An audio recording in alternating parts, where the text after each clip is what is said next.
The 2022 college football season has some intriguing Week 1 matchups in the non-conference slate for Pac-12 schools. Who has the best opportunity? We'll answer that question today. Let's go. Locked On Pac-12, your daily podcast on the Pac-12 Conference. It's the Locked On Podcast Network, your team every day.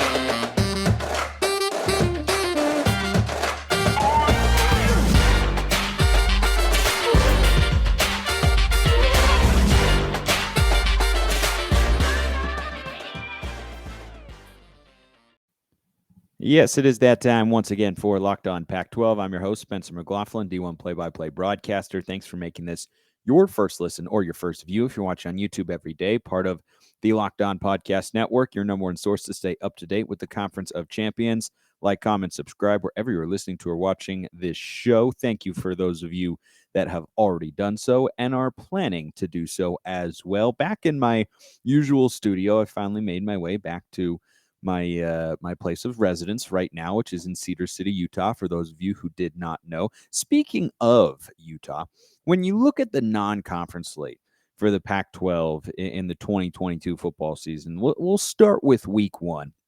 And as the show goes on, we'll look at the other games as well, because we're less than 100 days away to kick off, which is pretty darn exciting, if you ask me. We're officially into the summer months. The countdown to college football is so very on. So let's look at Week 1 and the opportunities presented to a bevy of Pac-12 teams. And then later in the show, we're going to do a coach evaluation here for Herm Edwards of Arizona State. And it's going to be the lowest rated one yet.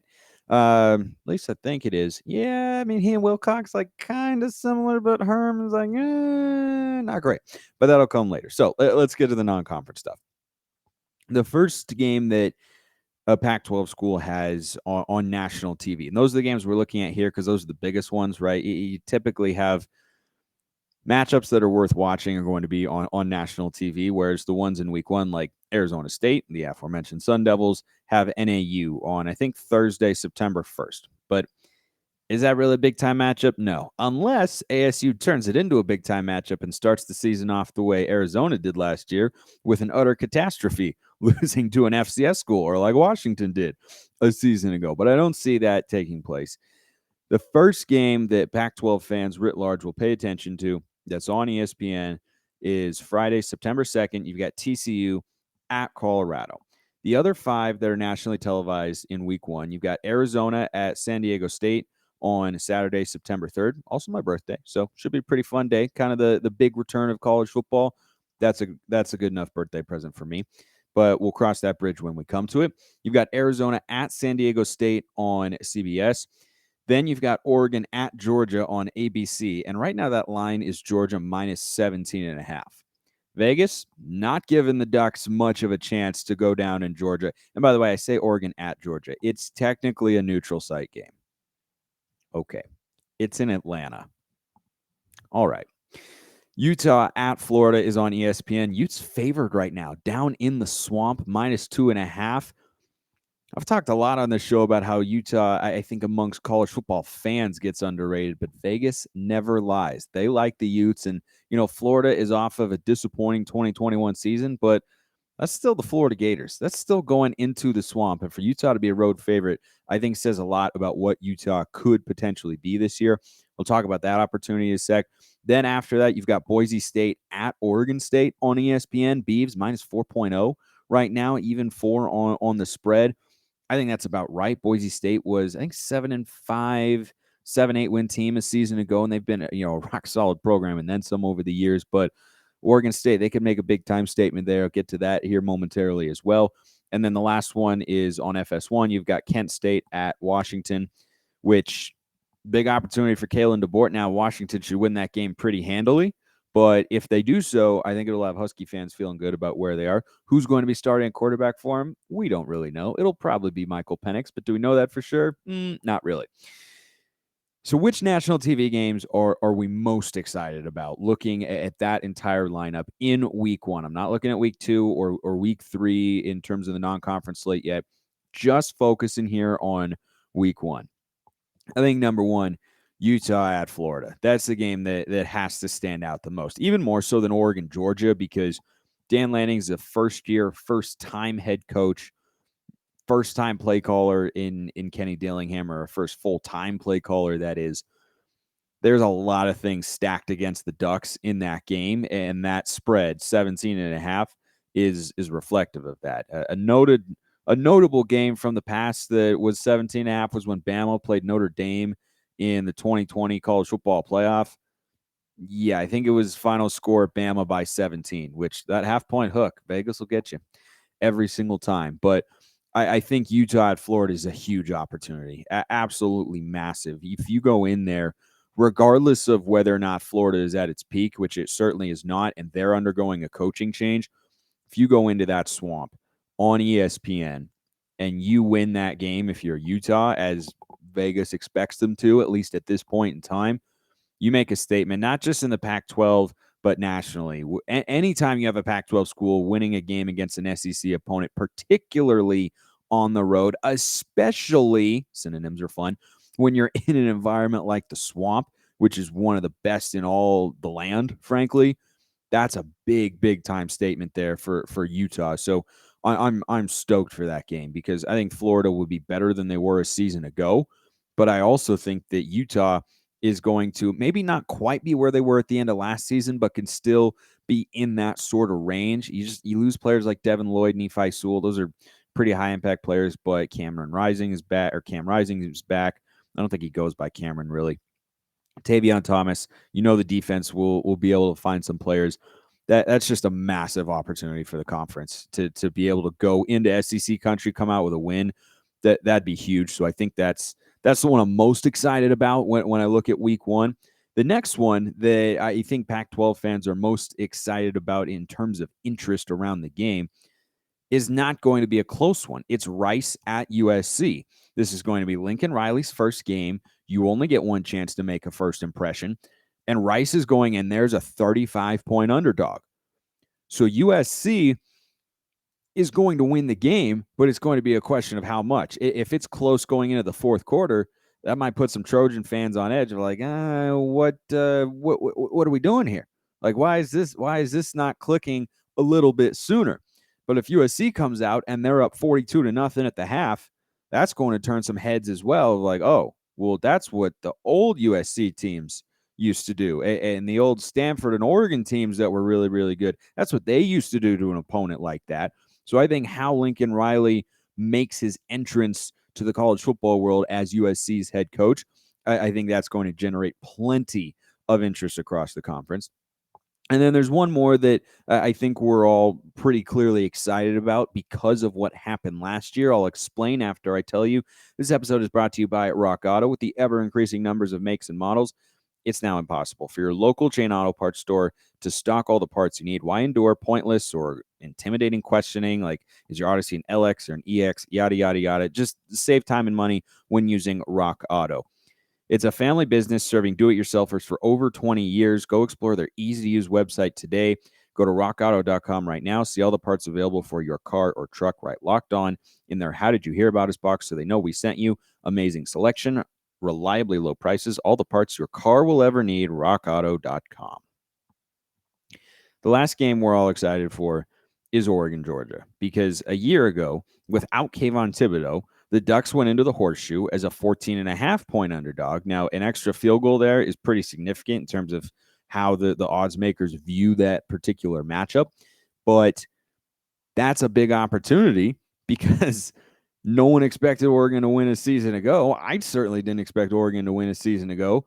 And then they did, catapulted themselves into the college football playoff discussion, then played themselves out of it by the time they, got to the end of the schedule in the conference slate and played this team known as the Utah Utes, who just kind of, kicked their butts all the way up and down the field and twice on Sunday. So I think that's the obvious game that stands out, because how often does a Pac-12 team get to play the defending national champions, And the question will be asked, can the Ducks do it again? Can Dan Lanning make that sort of splashy first impression? If you come out in your first game, beat the school where you were before, where you just won a national championship, and they've lost a lot of players, but Oregon's lost a handful as well, new offensive and defensive system.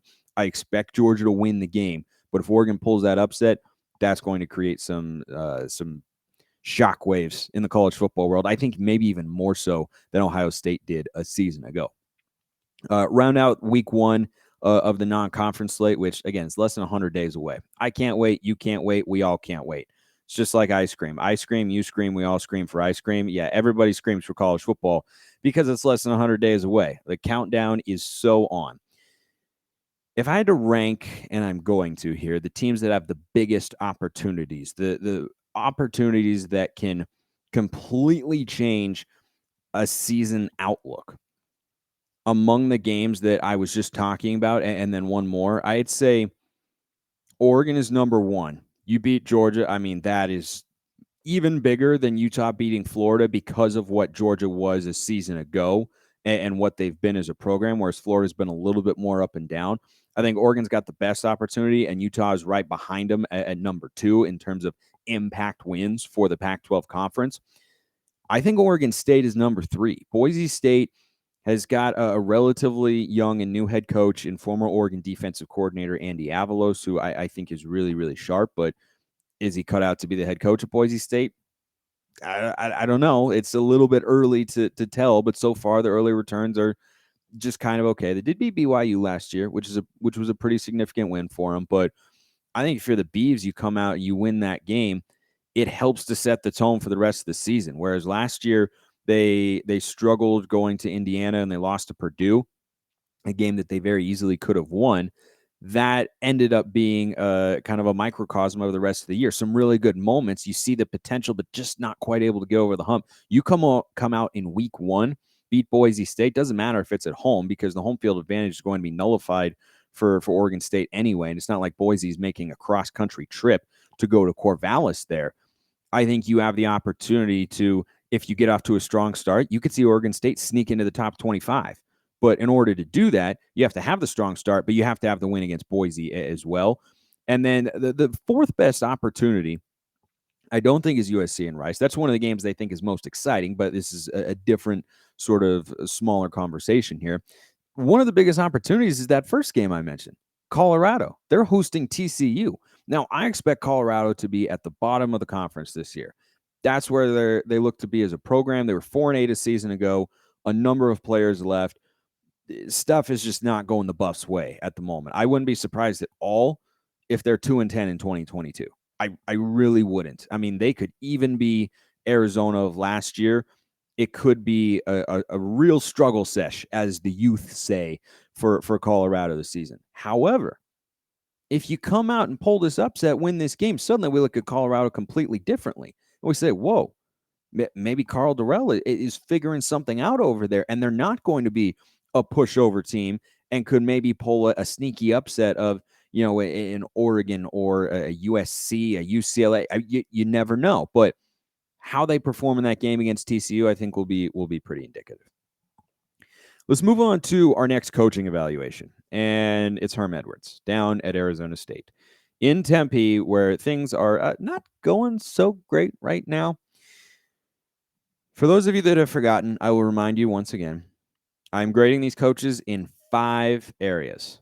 Overall, recruiting, game management, and scheme.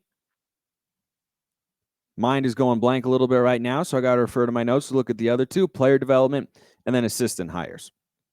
And amongst this group, we're going to have one of our lowest individual grades for a subset of a coach. But Herm Edwards overall, in 2022, ASU's got the 103rd ranked high school recruiting class. That's not good. They do have the 17th ranked transfer class for a net composite rating on 24/7 of 54th, which is salvaging what has been the probably weakest stretch of recruiting for ASU in a singular season. And they added 14 transfers. That's a lot of bodies, and they kind of needed that because they had more kids than that transfer out of the program, including Jermaine Lole and Jaden Daniels, who were expected to be 2 of their better players coming into the year. Instead, they will play elsewhere. Lole went to Louisville, I believe, and Jaden Daniels down to LSU. So it's tough for Herm Edwards because the recruiting is going down, so recruiting gets a C. And I'm going to go recruiting first before I get back to the overall because they kind of tie into one another.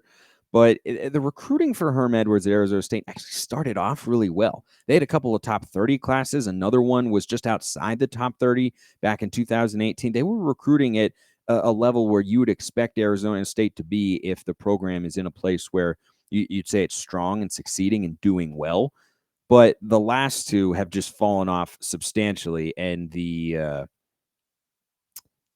scandal's a part of it. I mean, scandal, investigation, violation, you call it whatever you want. That's clearly playing a part here. I mean, that's led to a mass exodus of assistants, and the recruiting has just gone into the tank, and players are leaving the program. It just feels like everything is in disarray down in Tempe, to the point where a radio host was actually down near Arizona State, asked the president of the university, why is Herm Edwards still the football coach at Arizona State?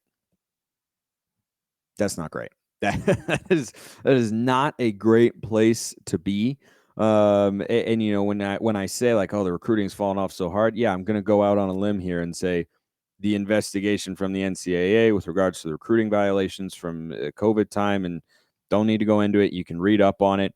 The problem they have right now, which really, really sucks for them, is they have no timeline from the NCAA on when they're going to get a ruling on that. So that's a tough spot to be in, and it's reflected in how the recruiting is going. So overall, I do give the recruiting a C for ASU because of those early strong classes. I'm not looking at just at recent history here, but I am looking at the entirety of these coaches' tenure, right? That's why David Shaw gets an A- despite having 2 of 3 losing seasons in the past few years as the head coach for Stanford.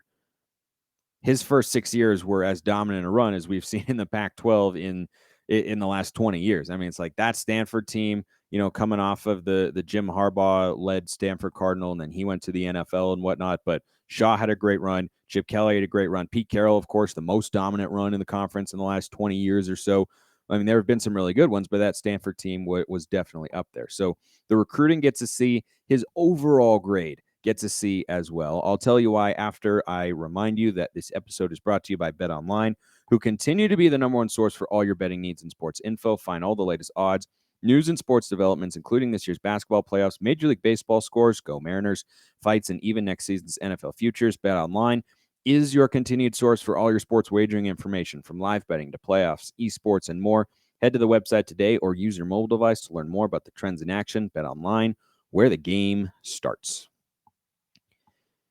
So Herm Edwards, yeah, like he's German or something. No. Herm Edwards' overall grade as the head coach of Arizona State through 3 full seasons and 4 total, with 2020 being in there, is a C, which for me, I'm not an easy grader. That's average. I'd say he's average because ASU has been pretty average. The recruiting started off pretty well, has fallen off substantially. The recruiting violations, definitely a part of that. In 3 full seasons at Arizona State, again, I'm just throwing out 2020, he's 23-16 and 15-12 in Pac-12 play. That's not bad. It's really not bad. And that's the context that always has to be provided when you talk about, like, oh, Herm Edwards is a disaster and Herm Edwards is not doing this. And it's not he's above 500 in conference play, and he's above 500 overall as well. And that's not nothing. Plus, in 2021, they went 6-3 against Pac-12 foes, which was their best mark in conference play since 2017 before he got there. So you'd think that would be something that could be a selling point going into the offseason. I think it would have helped if they'd won a bowl game, but they lost to Wisconsin 20-13, and I think it was the Sun Bowl. But they haven't been 6-3 in Pac-12 play since the 2017 year under Todd Graham, who got fired after a 7-6 season that included a loss in the Sun Bowl. But the reason that Herm Edwards is average, and, you know, if he were at Cal, I'd probably say no seasons under 500. That's above average for what you expect from the Cal Bears, or Colorado, same sort of thing, or even Arizona the last few years, if that's where he had been. But Arizona State got rid of Todd Graham because he was perennially around 500 after back-to-back 10-win seasons, right? And they took a step back, and then they just kind of plateaued right there. They weren't cratering, but they also weren't elevating back to that 10-win level. And so I thought about all the recent news that we've seen with Herm Edwards that hasn't been good as it pertains to the football program, and saying, boy, maybe he's a C-. Heck, could he be a D+? But I can't do that, because he hasn't been under 500. And he just went 6-3 in Pac-12 play. So to describe him as a head coach in the conference as totally incompetent, I just think it is inaccurate. But I give him the average grade because things are not looking good. And he also hasn't elevated them. He's kind of kept them basically right where they were at when Todd Graham fired in terms of their record. Now, he's had a couple 8-win years, and Graham was kind of 5 wins, 7 wins, 5, and then 7-7, and then he got fired.